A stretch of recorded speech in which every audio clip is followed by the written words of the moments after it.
Purnalatam Vena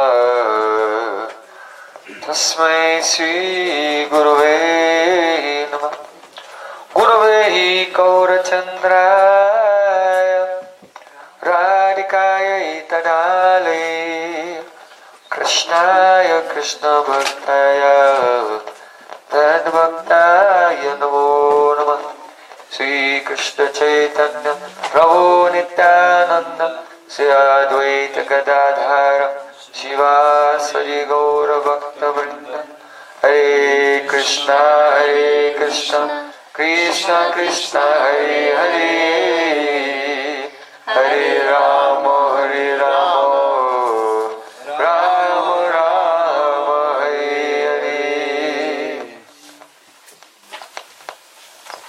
First of all, I offer my Satsang Dandavat Puspanjali, my heart like flowers thousands of times, at the lotus feet of my holy master, my supremely worshipable spiritual Gurudev, Asmati Parmarada Tuma Guru Pada Padma, Nitya Lila Pravishta Om Vishnupad, Ashtotara Satasismat, Rupanuga Acharya Varya Sila Bhaktivedanta Narayan Goswami Maharaj. Secondly, I offer my pranam thousands of times at the lotus feet of my Param Gurudev and Srila Prabhupada, our whole Sri Rupanuga Gaudiya Guru Parampara. And finally, I offer my pranam to my dear brothers and sisters. Vancha kalpatarubhishta kripa sindhu devata puditana pavani po vaishnavibhyo namo namah. Haribo! Radhishya! Герой. Yes.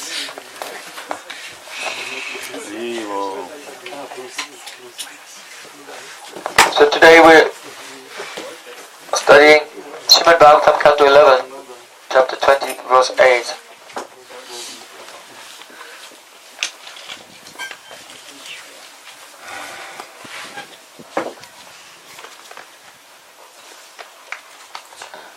So you can repeat after me. Yadrichaya matkatadho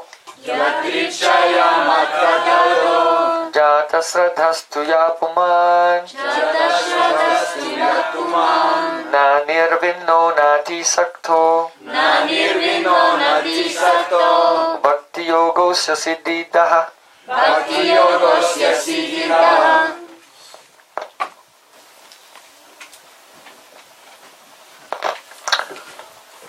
Yadrichaya means somehow or other, by good fortune.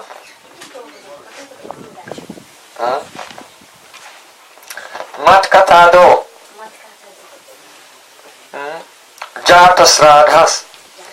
Jatasradhas means that Shraddha, faith, is born. Jatasradha, faith is born in Matkatado, in Krishna's Katha, and those things connected with Krishna's Katha. Two, certainly. Yapuman, one who, a person, Yapuman means a person who, Yapuman, a person who is na nirvinno, not disgusted with this world. And na atisakto, that means not overly or excessively attached to this world. Then, Bhakti Yoga, asya of him, Bhakti Yoga, Siddhidaha, will give all perfection. This is the general meaning of the verse. Now, one thing we can mention here. So it's saying, just to summarize, so you keep it in your heart, if by good fortune, somehow or other, a person develops a Shraddha, faith in Krishna Katha, the discussions of Krishna, and so on, then if that person is not too disgusted with the world, too detached from it, and not too attached to it, then Bhakti Yoga will give perfection. to that person very efficiently. Our acharyas have commented here that Mat Katha, of course, means the discussions about Krishna, and Ado means etc. So this etc. includes the philosophy about Sri Krishna. It includes songs if you develop faith in singing. It's a very important part of Vaishnava culture. You can feel it. We just sat down and we sang this song that Chaitanya Mahaprabhu himself used to sing of the Vidyabhati. Madhava He. Just sing your heart out to Krishna. Krishna. If someone tries to count my faults, they cannot get to the end of them. I have so many faults. And if they try to look for my good qualities, then it's very hard. They cannot even find the slightest trace or scent of a good quality in me. But I just realized I have one redeeming feature. What is that? My redeeming feature is this, that you are Jagannath, the Lord of the universe. And I am not outside of the universe. I'm in the universe, so you must be my Lord. That's my that's my positive quality. So you must be my Lord. I'm so sinful, I don't know what will happen to me if I'll take birth as an animal or a bird or even an insect. But as my karma is maturing and I'm coming and going lifetime after lifetime in this world, I only request for one thing, that my mind can be Rati Mahutu or Parasange, that my mind is always thinking about your Katha. So here Katha by Lakshana Briti means songs glorifying you. Sometimes devotees can get very mental, very everything seems complex or difficult. Bhakti is not difficult. Kirtanya Sadahari, sing. That's it. Sing to Krishna for Krishna's pleasure, for Krishna's happiness. And if Krishna is pleased, you will be pleased. Yasmin tuste jagat tushtam.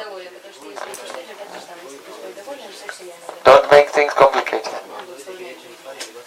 So, if by good fortune a person develops faith in narrations about Krishna, philosophy of Krishna, songs about Krishna, and the acharyas also say, and dramatic performances about Krishna as well. So Ado, included here, is making dramas. Watching them, writing them, reading them, playing in them, making the backdrops and the costume, all everything. Right? This is all included. Have Shraddha in that. So, Yadrityamat Katado, Jatasada, if faith is born. Actually, it's not the fact that people don't have faith. Everyone has faith. The problem is they have faith in the wrong things.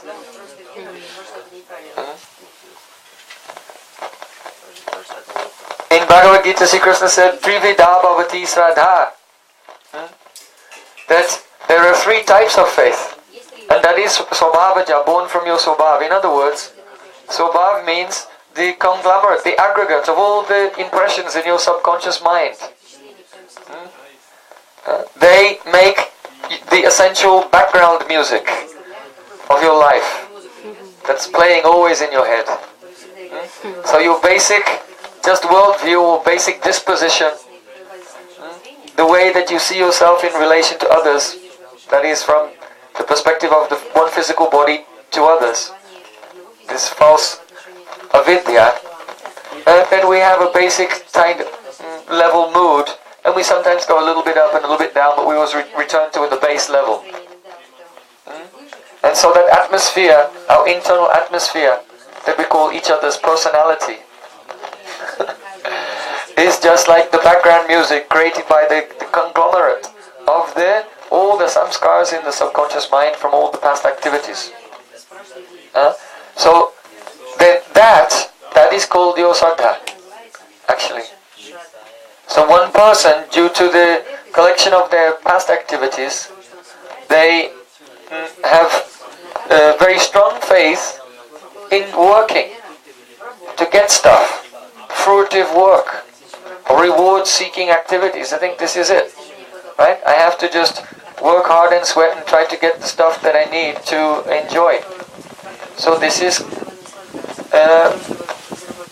very rajasic and or tamasic in many cases. But if a person has entered into a more elevated Vedic culture, where they see that performing pious activities, by that they can go to heaven, enjoying this life and go to heaven, then that is a shraddha in karma. And if a person thinks that actually this world is a place of suffering, I am spiritual in nature, I should try to get out, and then they cultivate detachment from the world, then they have shraddha in jnana. And then another person, they have faith, well, if I'll sit and control my breathing and concentrate my mind, I'll get some mystic powers. And actually the mystic powers of the Ashtanga Yoga, they're not the goal of Ashtanga Yoga. They're the unnecessary byproducts, which are actually distractions from the goal, which is a kaivalya. Most yogis consider kaivalya to mean the Paramatma Sayud, Ishvara Sayudhya, that the soul will merge with the body of Paramatma.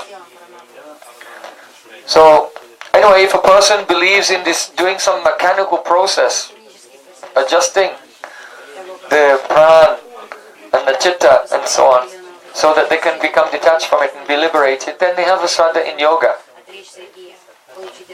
So everyone has a different type of faith.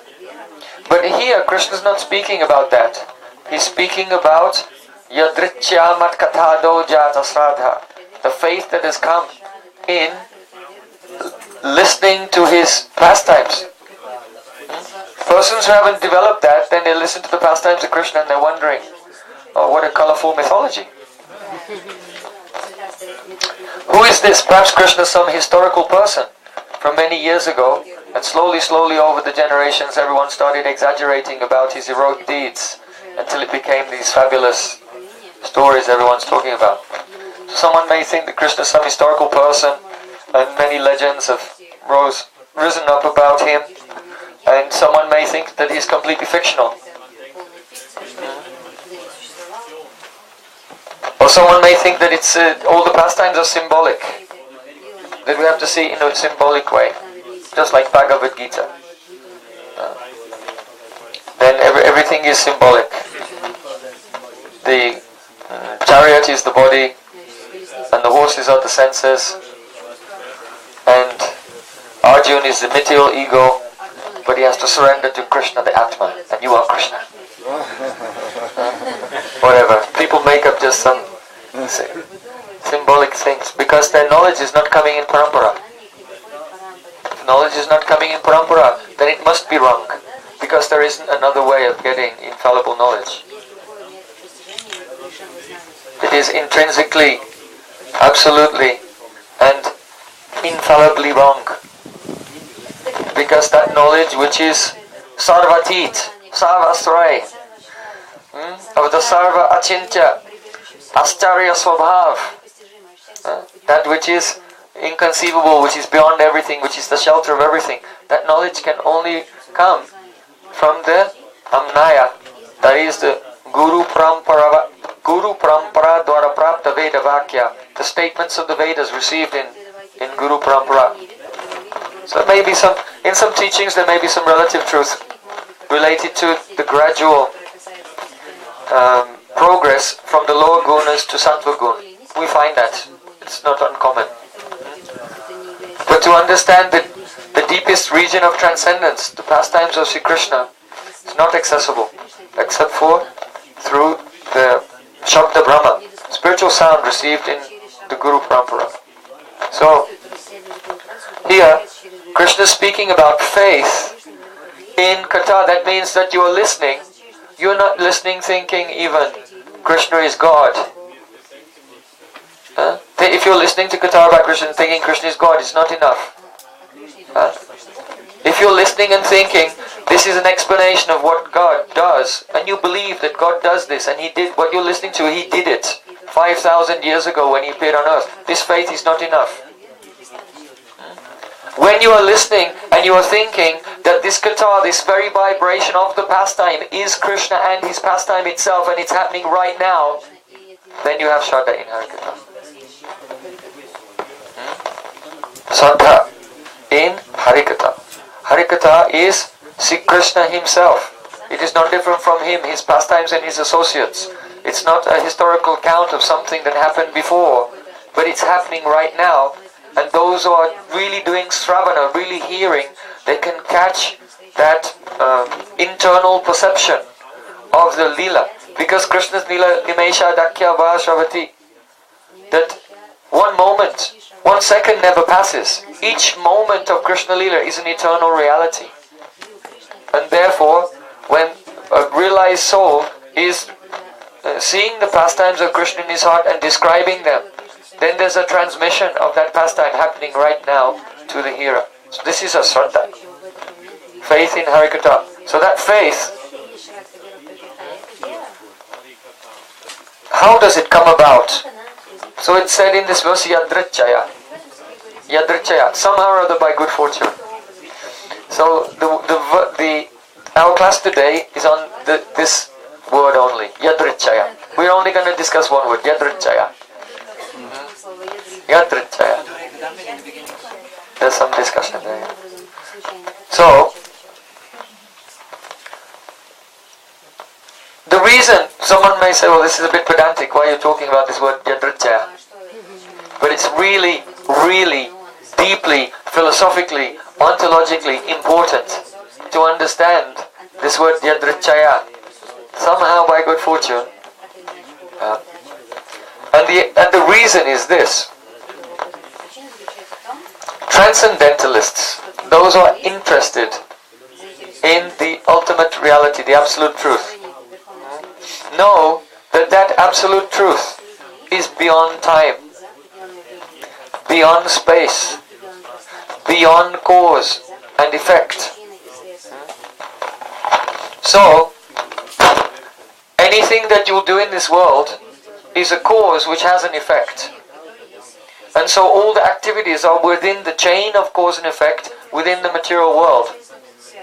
So then the problem comes, how do you get out of this realm of cause and effect? How do you get out? So the obvious thing is that you just don't do anything. So that is vairagya. And many people come to that conclusion. To become free from karma, you have to just stop doing any activities. Right? So many sages, they leave their homes, their families, their society, they go to the mountains and live in a cave. But they cannot stop doing anything.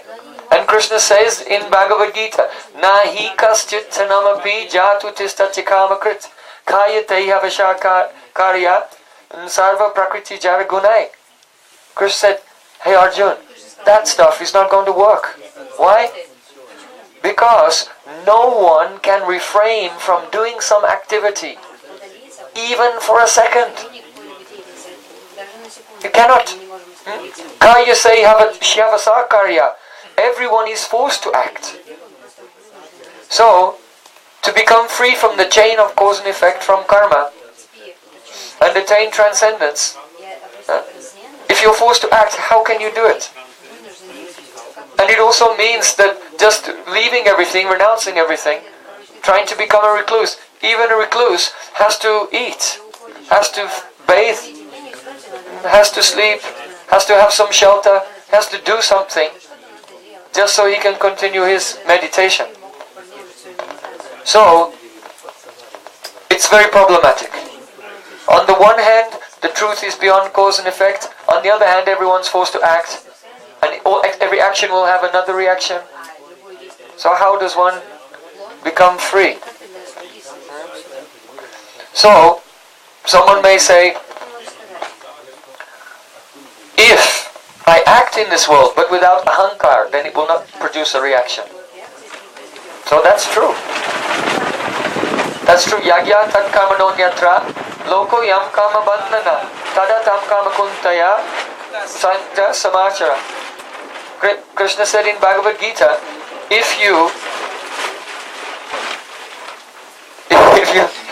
you don't act out of false ego, as a whim, oh, I want to do this, I want to do that, but rather you just accept your position in this world, that here I am within the Virat Roop, the universal form of the Lord, manifested by Paramatma. I'm a part of Paramatma, so I have to do my duty in relationship with Him. So I'll do my duties, whatever ashram or varna I'm in, I'll do those duties without desiring the fruit of activity and without considering myself to be the doer, that these activities are carried out by the gunas and I'm only Shakshi, a witness. So if a person acts in this way and he's doing everything as a service to Yagya, here Yagya is a name of Vishnu, Paramatma. So then that person, he will not make any more karma. That person won't make any more karma. Because for karma to be reactive, to get the effect of your action, you have to be the cause of your action. In other words, you have to be acting out of ego. So that's one way one can slowly become free from the effect of karma, and so one will rise up to sattva gun, and then gyan, discrimination, vivek, discrimination between matter and spirit will start to arise. So that's one way. So there are many persons, and they think that doing your duties for the sake of God is bhakti. So that means their sraddha, their faith is not actually transcendental, but their faith is worldly, is a lokik sraddha. It's a worldly faith. So,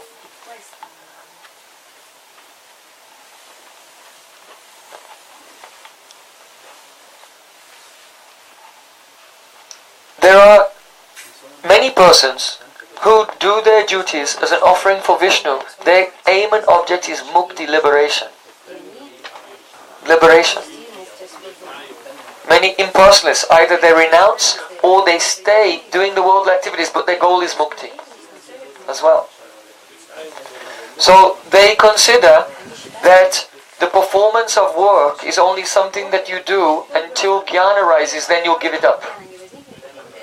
And so ultimately they all just want to go into vairagya, into some kind of state of non-activity. But everyone will have to act. And they consider that the truth is Brahman, just the light of Brahman.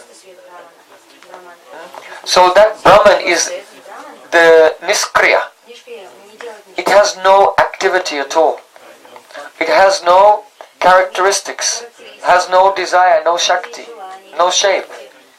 And that the Atma is really, ultimately, was only that Brahman all along, but now it's just covered by some upadhis, some designations. Just like if you have a pot, there's air inside the pot and there's air outside the pot. So if you smash the pot, then the air inside the pot joins with the air outside the pot. Okay. So they consider like that. The soul is really the all-pervading Brahman. But now it's been parisched, that means divided from the rest of Brahman by the upadhi, by the coverings of the body and mind, which is like a pot.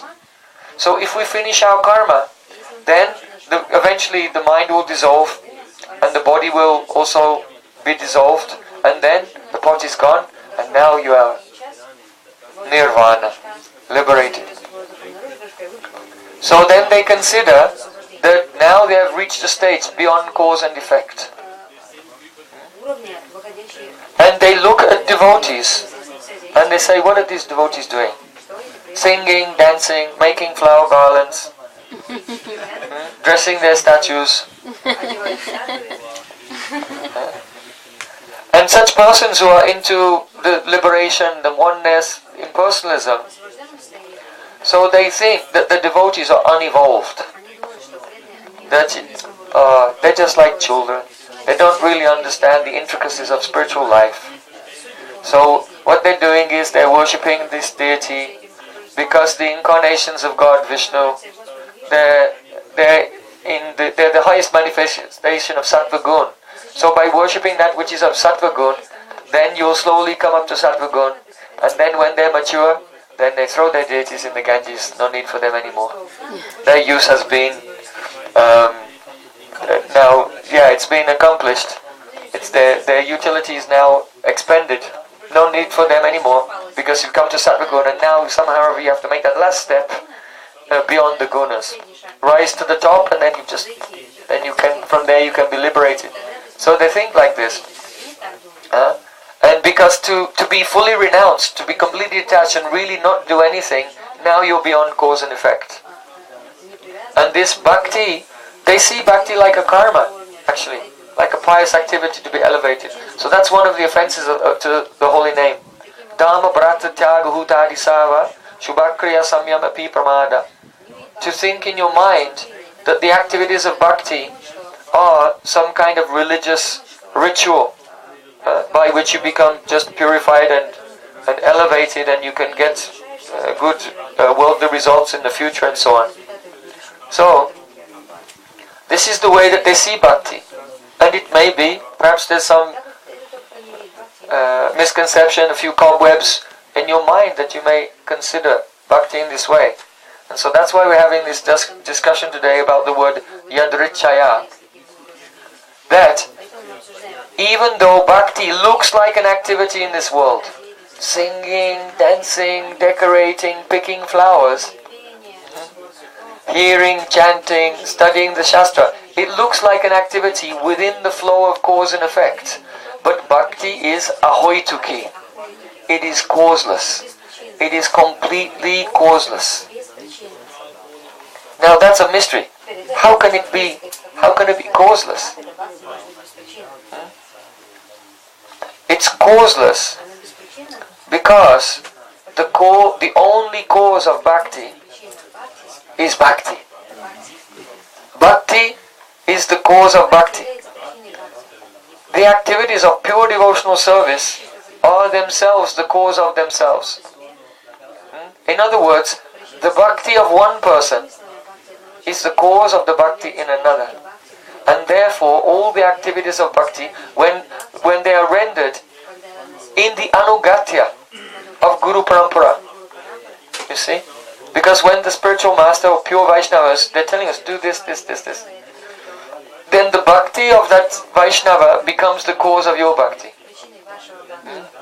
And so, even though you're acting, and we have bodies, so it's natural to move around and do things, but we're using our body in such a way that it is in tune with the instructions of the spiritual master, the guidance of the spiritual master, and empowered by the mercy of the spiritual master. So even though the activities of the devotees seem to be in the flow of cause and effect like everyone else, they're actually situated in a plane beyond cause and effect.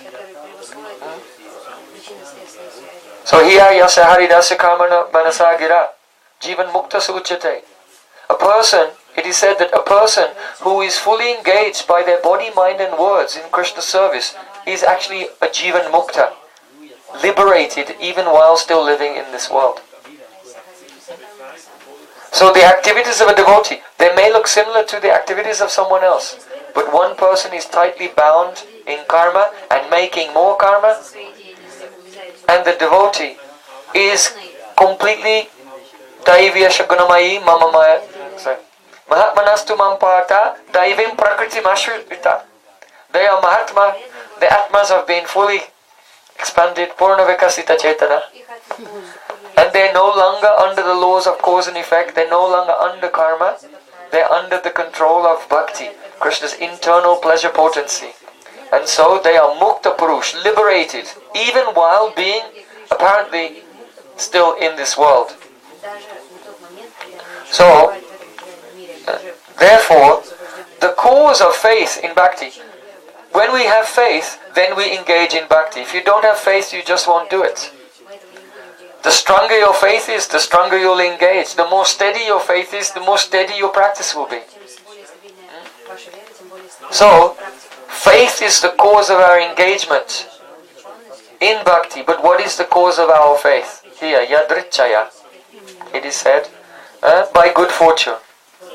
Now that good fortune, it can't be that you did some pious activities, because then bhakti itself would have a worldly cause.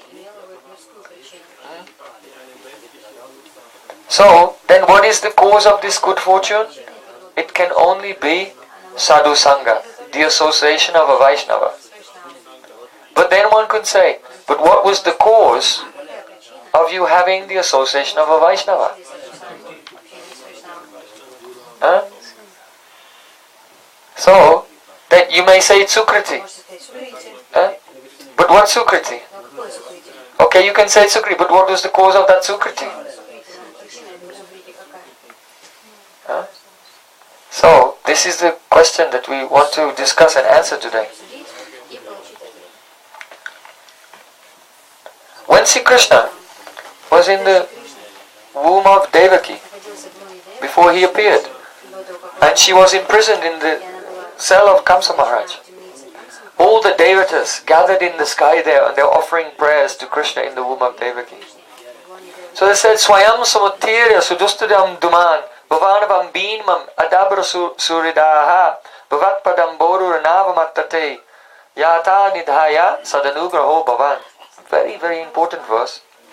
He's saying, they prayed, Oh my Lord, who is shining just like the sun, your pure devotees easily cross over the ocean of material existence in the boat of devotional service to your lotus feet. But they are so kind that if an ordinary person crosses over a river, then when they get to the other side, the boat is on the other side. But the sadhus, they cross over the river and they leave the boat there for the next person. And the next person can cross, and the next person, and the next person. So, Nidayata Sadanugraho Bhavan. Oh Krishna, you are Sadanugraho Bhavan. Sadanugraha means you give anugraha, mercy to Sat, the devotees. So the implication here is that Krishna only gives mercy to the devotees. God does not give mercy to anyone except for those who are advanced in bhakti. Otherwise he doesn't give mercy to anyone.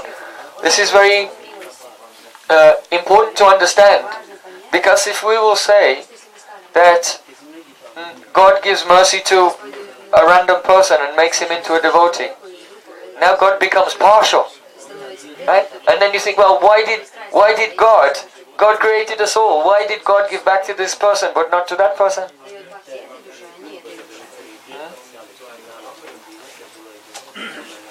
So then a fault comes in God.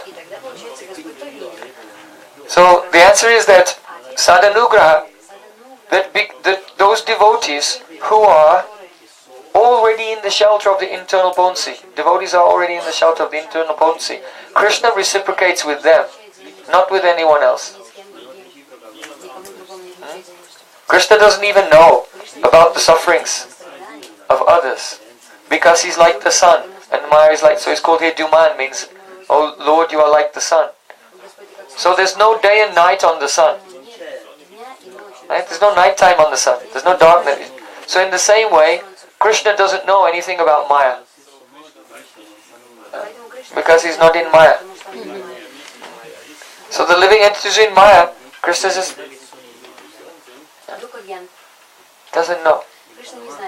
So then, if he doesn't know them, he doesn't think about them, he's not in Maya, how will his mercy come to them? So Sadanugraha means Krishna only gives mercy to the devotees.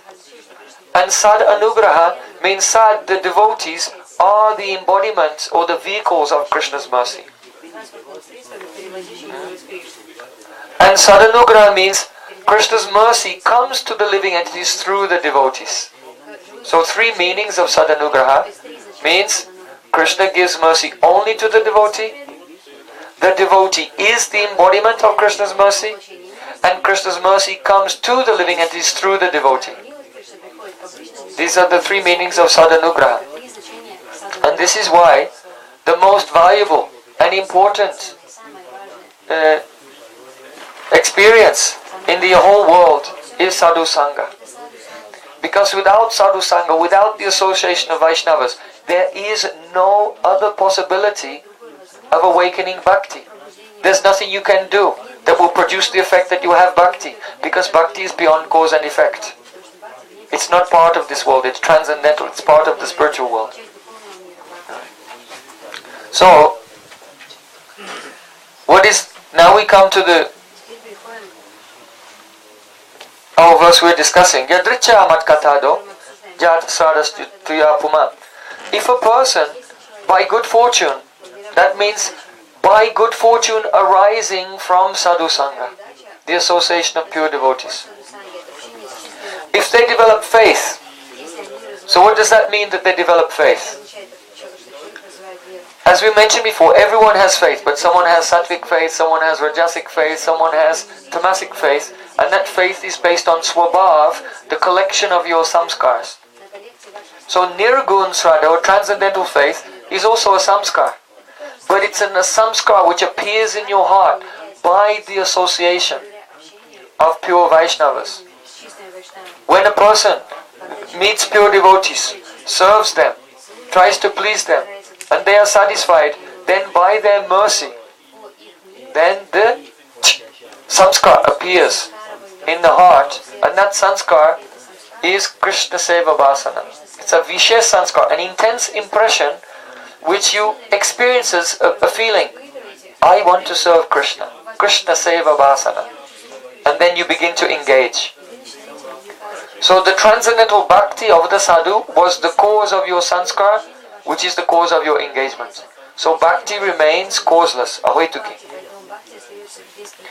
Now here it said, na nirvino nati sakto, that the person who receives this faith, he is not too disgusted with the world. Now, being disgusted with the world is an anubhav of Shantarasa. Shantarasa. Those who are in Shantarasa, they see the world, it's disgusting. So if they in Shantarasa, a person in Shantarasa, there's no service. Those in Shantarasa don't do any service. Yeah? There's no seva. There's no mamata, no possessiveness for any particular deity. So those who are in the Shantabhav, then if they see a rishi with a long beard and long fingernails, he's just totally forgotten his body, doesn't shave, doesn't cut his fingernails, anything, just living in a cave, he's completely thin, he's totally emaciated, just eats once every year, like that. Because he's so detached, he's disgusted with the world, he just wants to transcend. So someone in Shantabhav, when they see that person, they go, wow, amazed, they become fired up, I want to be like that.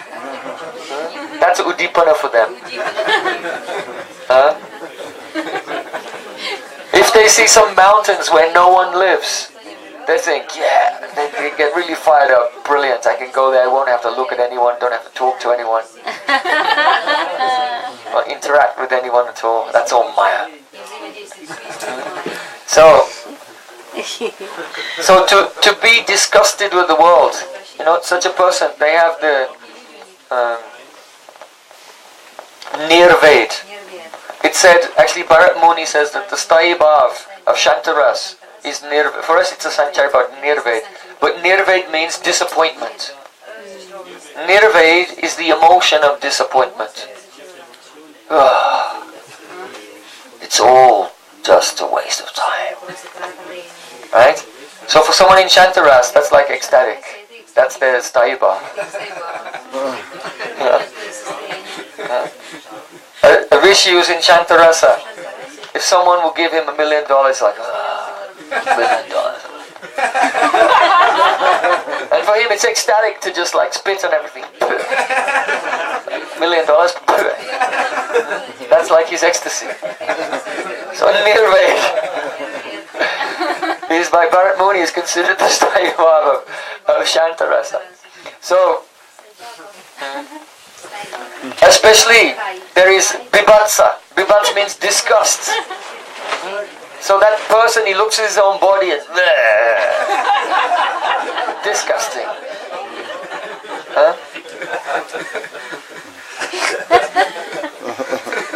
Completely detached. You see someone else's body, sees a young woman.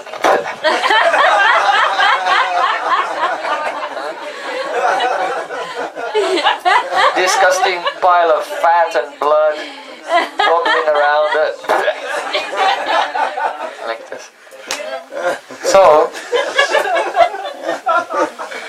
here nirvino means disgust with the world.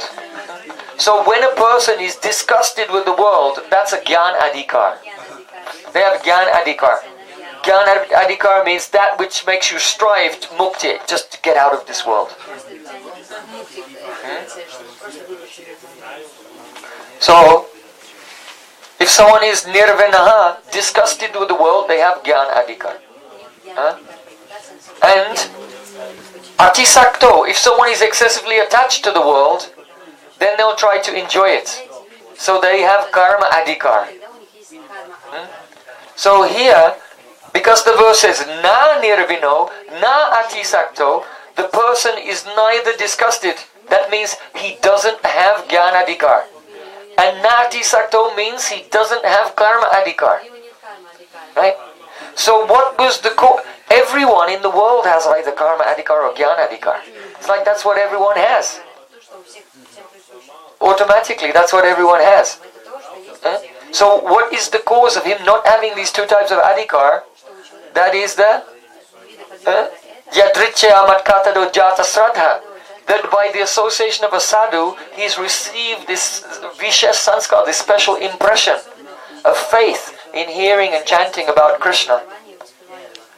Before, he may have been attached to the world, but by sadhu sangha, he became detached from the world but not disgusted with it. So he's na nirvino, na atisakto.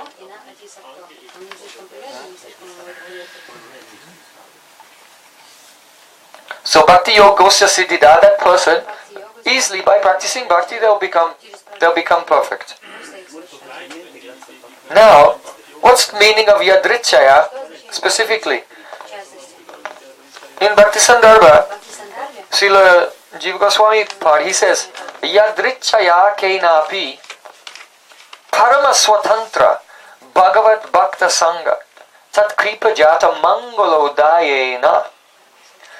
So yadrichaya means by yadrich, by chance.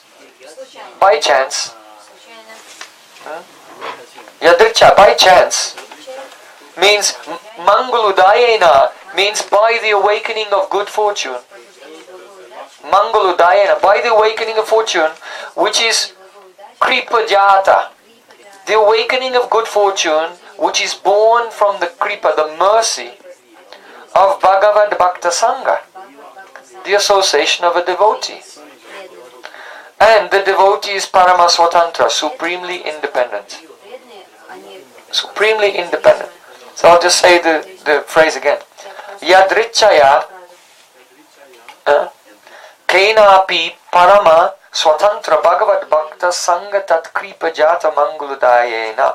So the example is there in the second chapter of the first canto of Srimad Bhagavatam. Susruso Sardadanasya Vasudeja Kataruchi Sanmayat Sevaya Vipra Punya Tirtha Nisevanat.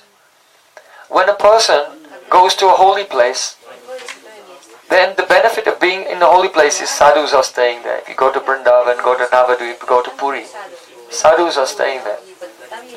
So then he goes there and he meets with the sadhus. And he does some little service, he listens, does some service. And by this, they bless him with shraddha in the form of taste. I want to hear all about Krishna from the lips of pure devotees. So now, one may say, well, the cause of his faith was going to the holy place. No, the cause of his faith was the sadhus. But why were the sadhus in the holy place? They just wanted to be. They are Parama Swatantra. The sadhus freely wander here and there. They're completely independent.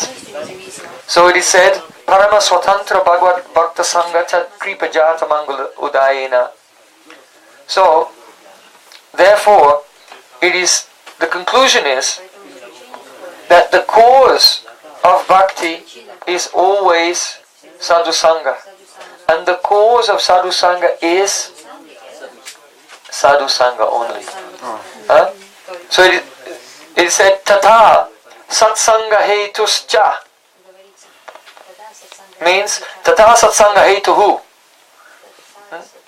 Therefore, the cause of sadhu sangha satam swaira charitaiva anya yataha, means the only cause of sadhu sangha, there is no other cause of sadhu sangha other than the independent free will of the sadhu. Now this is very critical point, because one may say, well, the sadhu is under the control, if you only get bhakti from the sadhu, and the sadhu is under the control of Krishna, now Krishna becomes partial again, because he inspired the sadhu to go to you, and so he became partial, he was the cause, he chose one person over another. So the only possible explanation is that the sadhu is not under the control of Krishna, but Krishna is under the control of the sadhu. And that's what we discussed a few days ago in the verse of Lord Brahma. Asyapi deva vapaso madanugrahasya swaicha mayasya natu bhuta mayasya kopi. Lord Brahma glorifies Krishna, saying that your divine swarup is not independent, it's under the control of your sadhu. But here, the inner meaning of the word yadrichaya means that the sadhu is not under the control of Krishna. So how glorious are Vaishnavas?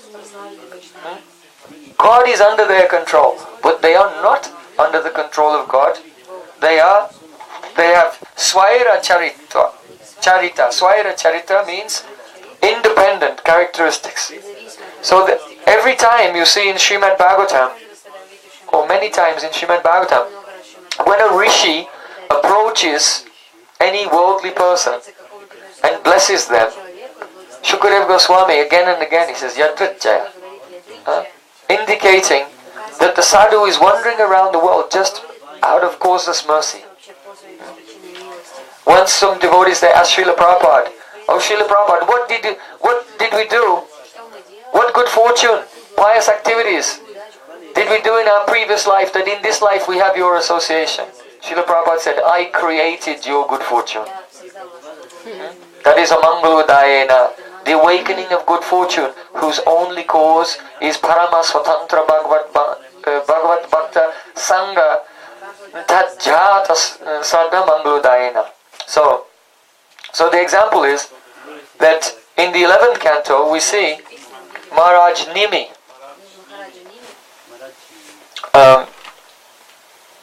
He was performing a fire sacrifice, and one day the Navayogendras, the 9 masters of mystic yoga, they're actually all great devotees. Kavi Havi Antariksha Prabhuda Pipalayan Chamasa Drumela Karabhajan.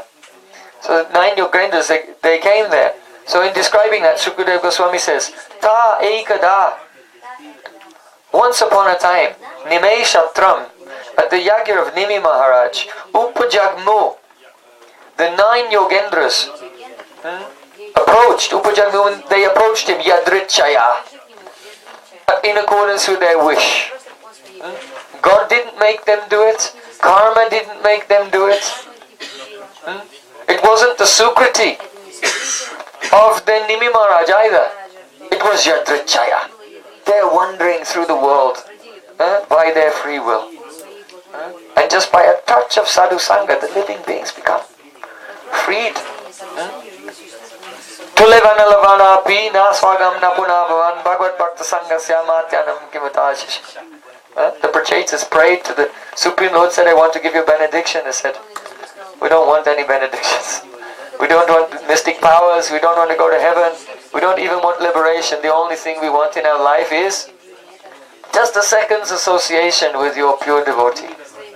That's the most valuable thing." So, the word Yadrichaya, there's a Sanskrit dictionary called Amarakosh. And there, Yadricha is defined as Swairita. Swairita means free will. Completely free will. So Yadricha means Swairita, free will. So there's another example. In the 6th canto, we see there was a king, Chitraketu Maharaj. And he was really in a bind, because he'd married 60,000 queens. And all of them were infertile.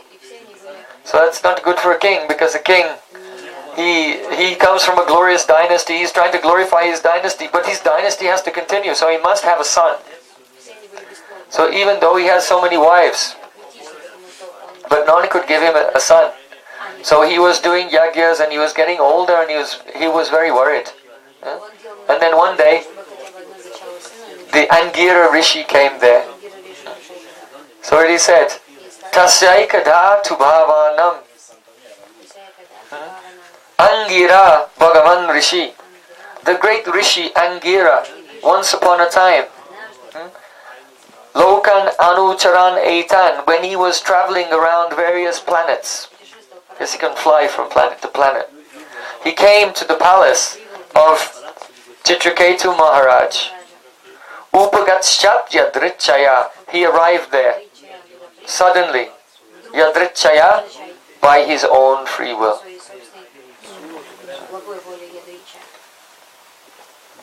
And then of course Chitraketu, he tried to give spiritual knowledge to Chitraketu, but Chitraketu was just, can you teach me how to have a son? And so then he did a yaga and gave some remnant from that yaga. He said, give this to your wife and she'll become pregnant. So then the wife became pregnant and gave birth to a son. But then all the co-wives became the sapatnis. We were discussing yesterday how the sapatnis, the co-wives, they have jealousy of each other and try to sabotage each other's relationship with the husband.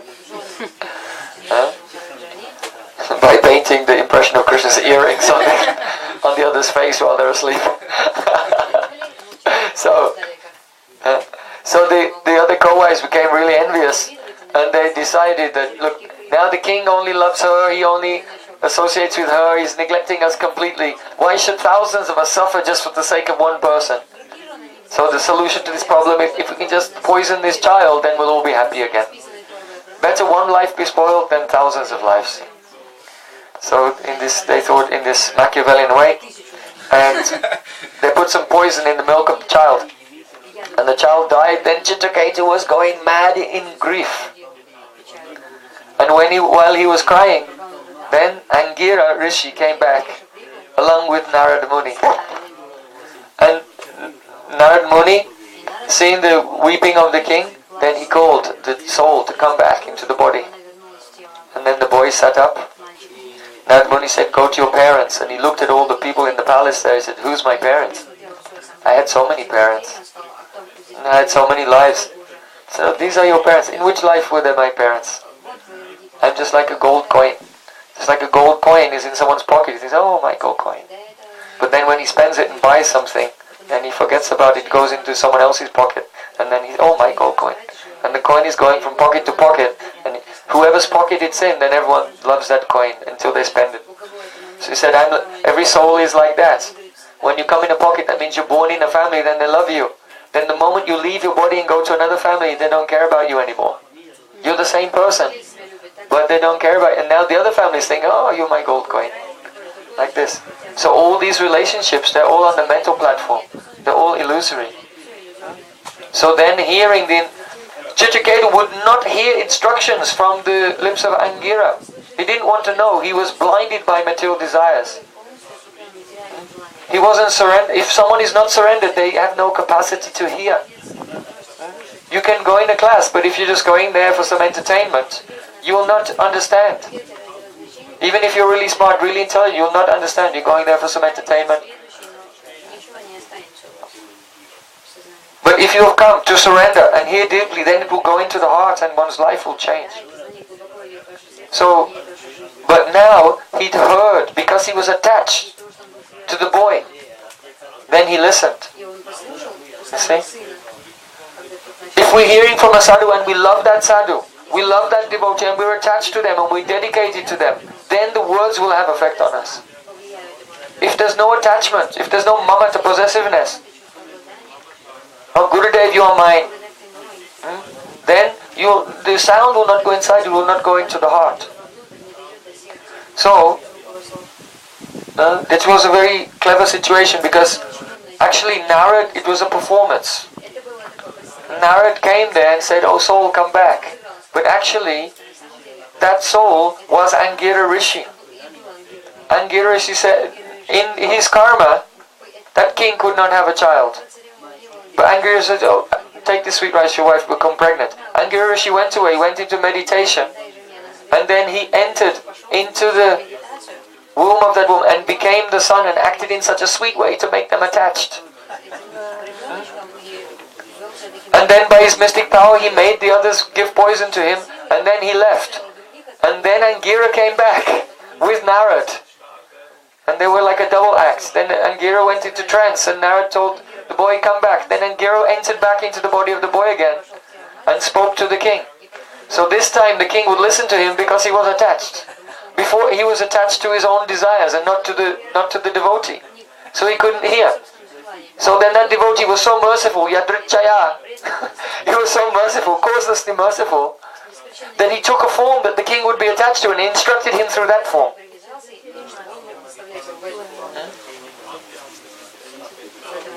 And then that time the king listened and he became detached.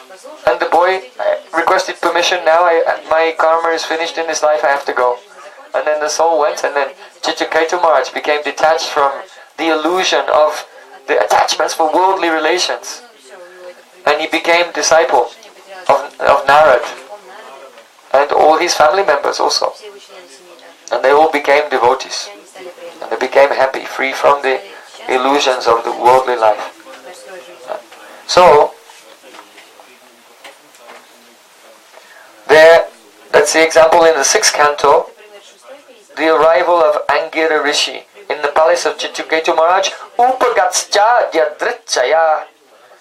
He arrived there, Yadrichaya, wondering independently by his causeless mercy. There was not anything that person had done to deserve it. Causeless mercy. In the 1st canto, we see that Narad Muni comes to the ashram of Vyasadeva and instructs him, gives him mantra, teaches him how to meditate on the mantra, by which he will realize the pastimes of Krishna. So then after that, Narad Muni he's leaving, he's going on his way. So Suta Goswami said, Evam sambasya bhagavan narado vasavi sutam amantra binam ranayan yayo yadrichiko muni. Thus addressing Srila Vyasadeva, Narad Muni took leave of him, and then vibrating his Veena instrument, he left. He departed to wander throughout the universe, yadrichiko, at his own free will, not under the control of anyone or anything.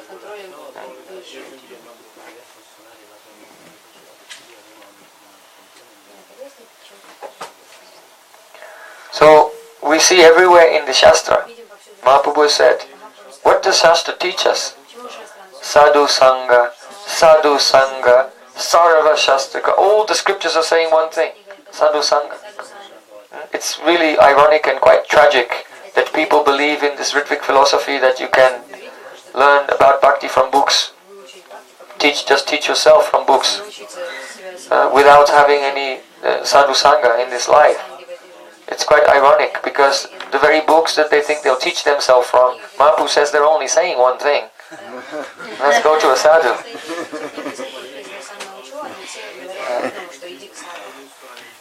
So, Lavamatra Sadhu Sangha Sarva Siddhi, all perfection can come from even a moment's association.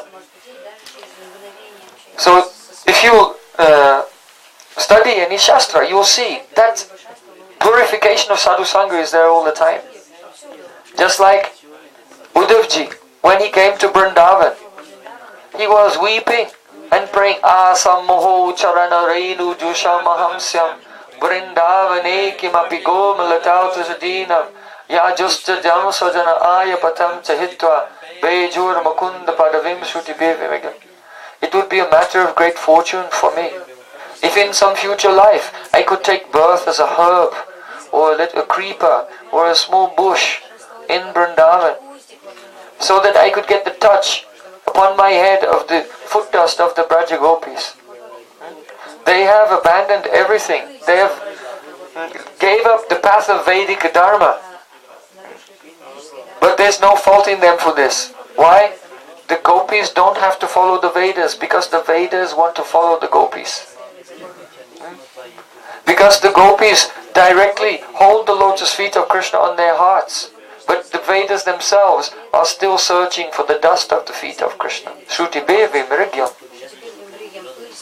So, it seems like a beautiful verse glorifying the position of the Gopis' love. Yes, but at the same time, it's glorifying Sadhu Sangha. Why? Because before Krishna had the Sangha of the gopis, he was perfectly happy in Mathura.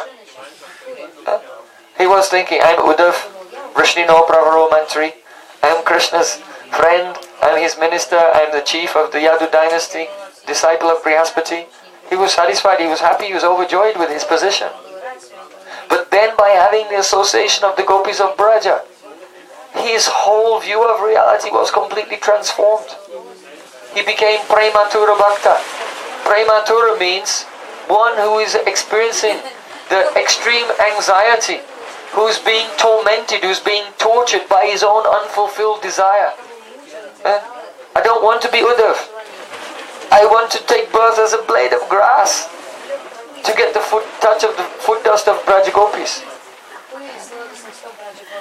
Of course, he wants to be Uddhav, he's eternally associate, but he's feeling that his particular love for Krishna is completely deficient. He's nowhere on the scale of bhakti. From 0 to 10, he's feeling I'm 0. The gopis are 10 and I'm 0. Where are these gopis and where am I? I'm nowhere. So by association, he was completely transformed. So these verses are actually speaking about the glories of Sadhu Sangha. Now, Srila Rupa Goswami Pad, when he described Sadhu Sangha, he said,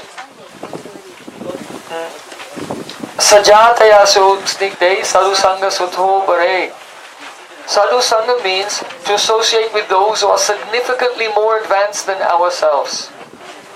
More advanced. And to associate with those who are affectionate to us.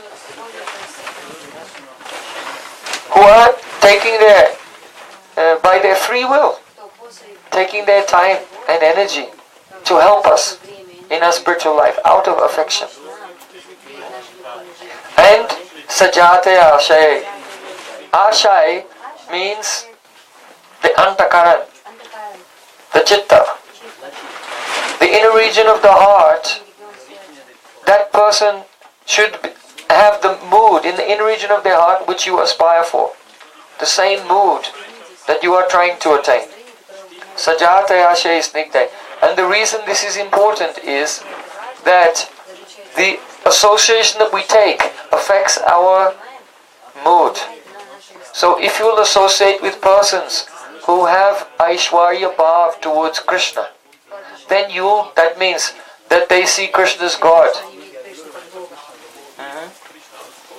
For example, someone is telling, so then the coward boys told Madhya Yashoda, Krishna has eaten dirt.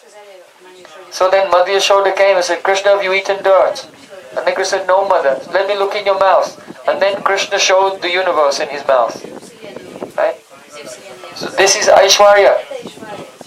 That Krishna, a little boy, actually he's aware of his God and he said, okay, now I'm going to show the universe to my mother. Like Krishna in Bhagavad Gita saying, Arjuna, now I'll show you the universe. So if someone's idea of Krishna is, oh, now I'm going to show my universal form to the mother, then there's an Aishwarya Bhav in that katha. The actual situation is that Krishna was afraid of his mother. He was afraid. And so then the Aishwarya Shakti, the Shaktis of Krishna, Krishna gives them independence to play. In Braj, we'll speak about that, that will be one of our subjects tomorrow, a very fascinating subject. How the Shaktis of Krishna in Braj, he gives them all independence, so he doesn't have to be God. He can just be a little boy.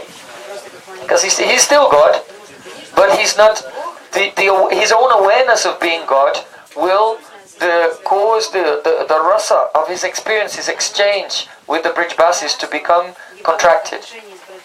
So Krishna was afraid of his mother, and she said, open your mouth, and he was just thinking, oh, now my mother's going to beat me.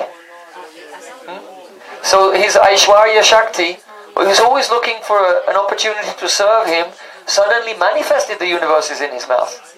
And then Madhya Yashoda was, what is this? Am I dreaming? Have I gone mad? Is someone doing tantra on me? She was confused and she just prayed to God, oh Lord Narayan. Some people say That Mother Yashoda actually prayed to Krishna. Oh Krishna, oh God. That she was holding the sun, saw the universe in his mouth and prayed to him. Oh, you are my only shelter. Like many people, they tell the katha like this. And even it looks like that in Bhagavatam. It can be interpreted. Especially not the Sampradayas, they explain it like that. But no, when she prayed to God, she wasn't praying to him, she was praying to Lord Narayan. And she said, oh, only by your illusory energy I'm thinking that Krishna is my son. And Nanda Maharaj is my husband.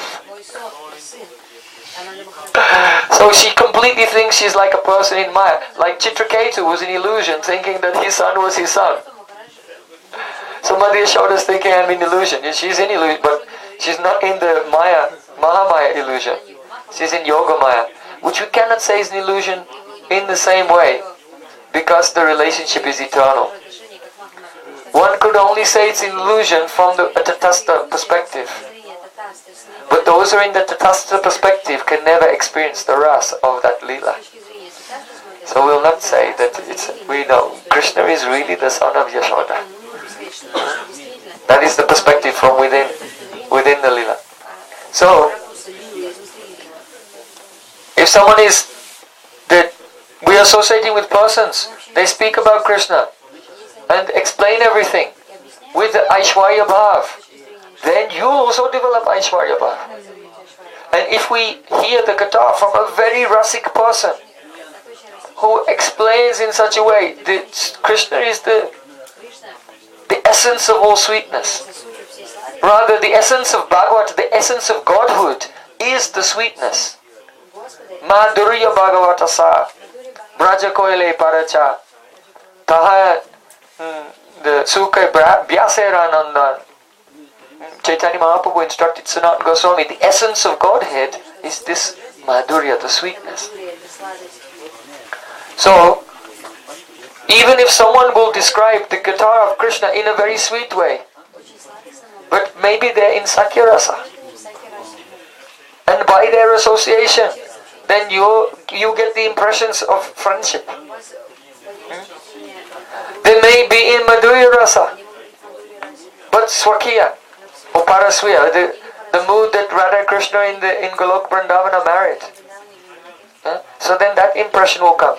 So it's very, very important to associate very intimately and closely only with Braj Rasik Rupa Nuga Vaishnavas, who have Atyanta Pragara Mamata, excessively deep mamata for the lotus feet of Radhika and her maidservants. Then that impression will come. Then the one-pointedness. I don't want anything. I only want to be the Dasi of Radhika. Under the guidance of Rupa Manjari, in the group of Lalita Sakhi. And by that type of association, a Nishta will come and one will go in directly along the path. Sadhya sadhana bina keho nahi pai, kripa kaharai pavara upai.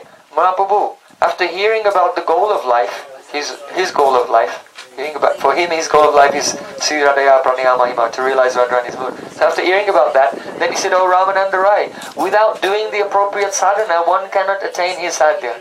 So kindly explain this to me. So, Srila Rupa Goswami, Srila Raghunath Das Goswami, they have in their poems, in their dramas, and so on, they have expressed about the sweetness of Braja. If you follow Bhakti Rasamrita Sindhu fully, but you still not really be Rupanuga, because he hasn't described his own bhav there. If you follow even Ujjwala Nilamani of Rupa Goswami fully, but you still not be Rupanuga, because he's described many moods of different gopis, and his own bhav is just touch, little, in a few places.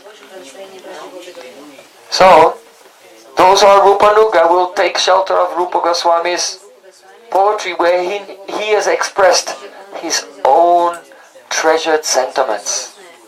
That means Gandharva Sanspartanastakam, Chatu Pushpanjali, Karpanja Panjika Stotram, and Utkalika Valari. Especially these four prayers of Rupa Goswami. If one is taking shelter of them, then their sadhana has been adjusted to be Rupanuga. So, for example, Srila Rupa Goswami has prayed, Tvam prachcha dena buddhirachcha vina pidaya manjira mukta charanam cha vidaya devi kunjai brajendra tanayena virajamane naktam kada pramuditam abhisarayisye. This is the mood of Rupa Goswami. He's praying, when will that day come? When I will be Rupa Manjari. In Yavat with Radhika. Radhika feels when she's in Yavat that actually this is not my home. You may think, Yavata Vivahabe, when will I be born in Brishabhanupur and then be married and live to Yavat, so then Yavat will be my home? No, never think that Yavat is your home. Radharani thinks the forest, the kunjas of Vrindavan, that's my home. And this place in Yavat is the forest. Why? Because in the kunjas of Vrindavan, my home is where my heart is. That is where I meet with Krishna. And this place, Yavat, this is the forest because it's full of wild, ferocious animals like Jutila and Kutila and Abhimanyu. I never feel at home here. This is not my home. So the night time is coming and everyone is going to go to sleep. So at that time, Radharani needs help. How to get out of this prison? If she'll just walk out, someone may see her. If they don't see her, maybe they'll hear her. Because chaste ladies, they have to wear nupur ankle bells. So Rupa Goswami said, when will that day come? When? Oh, see Krishna Virahe Radhika Radha Amito Sahiti Pare. Seeing Radharani's separation from Krishna, I cannot tolerate it. I am ready to give up my life 100 times just to bring about the meeting of Radha and Krishna. So then Rupa Manjari makes a plan. She takes some dark cloth and wraps it around the ankles of Radhika to muffle out the sound of ankle bells. So they'll not make any sound. It's a dark moon night. So she brings a dark blue cloth and wraps Radhika in the dark blue cloth. And then she goes out into the courtyard, looks around, makes sure no one's there. And then she goes, come, the coast is clear, come. So Radhika is quickly running into the shadows. They come out of the house. Then there's a space and some trees. And then another space of open ground and some trees. So each time, Rupa Manjari is being the first one, looking here and there, and running to the next shadow, looking around, then telling Radharani, and then Radharani is quickly going to the next shadow, like this. So it said that when Radharani is going on Abhisar, it's like a rabbit. You know rabbits, they go bong bong bong, and then they stop. And they go bong bong bong, stop. So like a rabbit, under the guidance of Rupa Manjari, taking shelter. Though Krishna is the shelter of all existence, Krishna is in the shelter of Radhika, but Radhika takes shelter of Rupa Manjari. Why? Because in separation from Krishna, her mind is so shattered by separation from Krishna that she can't think what to do. That's why she takes shelter of her Sakhis. So she's guiding her through the forest. Radharani looks and sees the shape. Jatila's coming. But then Rupa Manjari goes and looks and says, no, it was just a tree stump like this. It was a broken tree like this. When Radhika is going through the forest, if she hears the roar of a lion in the forest, then she doesn't care. Oh. Okay, lion, it's over. So she's not afraid. Because she's just thinking, I have to go to Krishna. A lion in the forest that's not fearful. The separation from Krishna is fearful. But if she hears the sound of a crow, then she becomes terrified because it sounds like the Jotila. Sounds like the voice of Jotila. Where are you going? Huh? So gradually, Tongpatschadena Muridat Chabina Pidaya. So Rupa Manjari is bringing Radhika, and she brings Radhika to a very beautiful kunj. Beautiful kunj. And says, you wait there, sit here, I'll go and bring Krishna. So they already arranged to meet in one place, but Rupa Manjari doesn't take Radhika to that place, takes her to another place nearby, deliberately, and then goes to the kunj where Krishna is waiting. Krishna is waiting, sitting. Sometimes he's decorating the bed with flowers, flower petals. Sometimes he's decorating himself, looking in the mirror. So he's making himself beautiful, he's making the kunj beautiful. Sometimes some birds are moving in the trees outside and it rustles the leaves. And Krishna thinks Radhika's coming and he comes outside all expectantly and no one's there. So I've got a few more minutes to make it more beautiful inside. Then he goes back inside.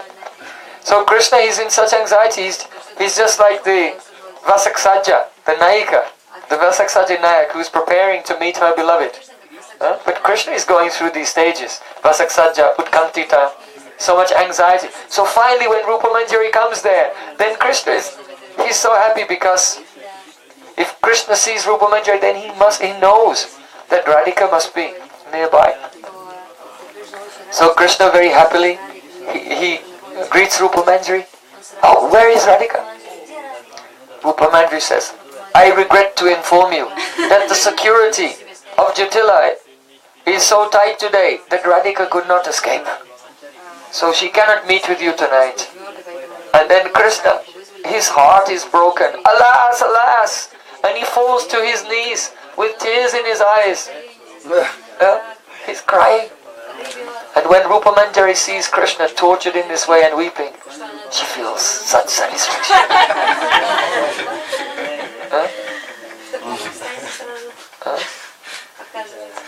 You know, generally it says, Yasmin tu stay jikantustam. If God is satisfied, then everyone becomes satisfied. But Rupa Manjari becomes satisfied when Krishna is completely dissatisfied. Oh, very good. He's suffering. Why? Because this is the anubhav of his separation from Radhika. So Rupa Manjari is so proud. She's so proud when she sees Krishna suffering. Oh, my Swamini. Her love has completely controlled him, completely captivated him. He cannot live without her. So then when Rupa Manjari has had enough fun, then she says, I was only joking, Shama Sundar. Now I'll turn all of your worries into the sky flowers. They'll all disappear as if they never happened. She's nearby. I've bought her, she's just nearby, come with me. Then Krishna will tell to that Manjari, oh, na parayam niravanchu samyudhyam swasadu krityam vibhushayam. I cannot repay you for even one of your activities. What activity? Bringing Radhika to meet with me. I cannot repay you. Yeah, Mahabhajan Durjaya, just for my sake. You broke all the shackles of Jotila and Kotila and Abhimanyu. She was kept in a prison there. And you have brought her, you cut all these obstacles. And you have brought Radhika to it. I can't repay you. Because Radhika is so dear to Krishna. If someone will bring Radhika to him, how can he repay that person? It's impossible. So then, Rupa Manjari is taking Krishna by the hand and bringing him to the kunj where Radhika is waiting. Naktam kada pramuditam abhisarayise. When will that day come? When now Rupa Manjari really feels the bliss. Not only seeing Krishna's happiness, but when now she brings Krishna to Radhika and seeing the expression on Radhika's face when she sees her beloved, then, oh, naktam kada pramuditam. Pramudita means when I make you promote. When, oh Radhika, when will I make you become overflowing with joy by bringing Krishna to you? So the person whose happiness is residing only in Radhika's happiness, then That is called Ananya Srirada Pada Kamaladasya Rasati. Ananya, one-pointed devotion to the lotus feet of Radhika. This is the mood of her king Krishna. So when we associate with Vaishnavas who are always daily chanting the holy names and immersed in Radhika's seva, and we hear katha from them. No, even you don't hear katha from them, only just be there. The atoms of Prem emanating from their body will touch you, and also this mood will come. Just by being with them. Because chitta is like a crystal.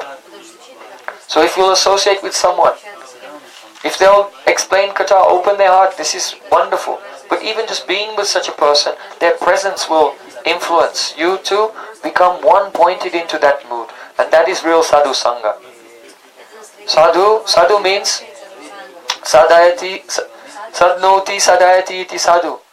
Who is practicing himself and causing others to practice is a sadhu. Who teaches you about your sadhya and adjust your sadhana to be directly pointed towards that sadhya is a sadhu. And sangha with the sadhu means samyak rupain anugaman, to completely follow them outwardly and in accordance with the adhikar also inwardly. Then that is called sangha, sangha, completely follow. So when the sadhu is of such a caliber and the disciple is such submissive and surrendered and devoted in that way, then sadhu sangha occurs. And then that bhakti, which is a hoituki, which is causeless, which is beyond this world, from that sadhu comes into the heart of the disciple. And then by the force of that disciple is chanting, dancing, singing, wandering here and there, speaking the glories of Krishna, serving the deities, and doing all different types of devotional service and all those activities. That is the liberated position. Being in the world, but beyond this world, because the cause of the activity is bhakti itself, and the cause of that bhakti was the sadhu, and the cause of the meeting with the sadhu was just the sadhu's free will, because he is also just flowing in the current of bhakti. So bhakti is the cause of bhakti. Beyond cause and effect, it is beyond this world, completely transcendental. So that is the essential meaning of this important verse of Srimad Bhagavatam. Yadrichya mad katado jata sadas tuyapuman na nirvaino nati sakto bhakti yogosya siddhidha. Siddhidha. Then bhakti will give you siddhi, that means swarup siddhi, that you will attain your beautiful spiritual form as a maidservant of Radhika, and Vastu siddhi, that you will give up this body and enter into the Krishna's Prakat Bhoma Vrindavan, to be further trained up and then go to Goloka Vrindavan, Braj, Golok Braj. Gaur Premanande. So are there any questions?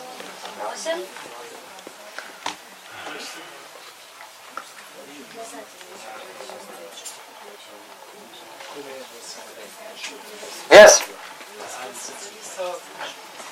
Three things come to my mind and help me reconcile with what you have said. What you have said sounds completely correct. Just help me reconcile. One is we pray to Krishna for sadhu. Here you explain Krishna as in control of the devotee. That's one. Second, we have Bhaktistu Bhagavad Bhakta Sangha Parijayate. In that shloka we says how through Sukriti. Sukrita Purva Sanchita. Yeah. Through Sukriti we get the association. Yes, good. And Brahman Brahmite, where Krishna's mercy we get Guru, then in Guru's mercy we get Krishna. So these three things come where it indicates that Krishna is helping a jiva get this association. Yes, that is a misconception. It appears like that. It's a misunderstanding of the verses.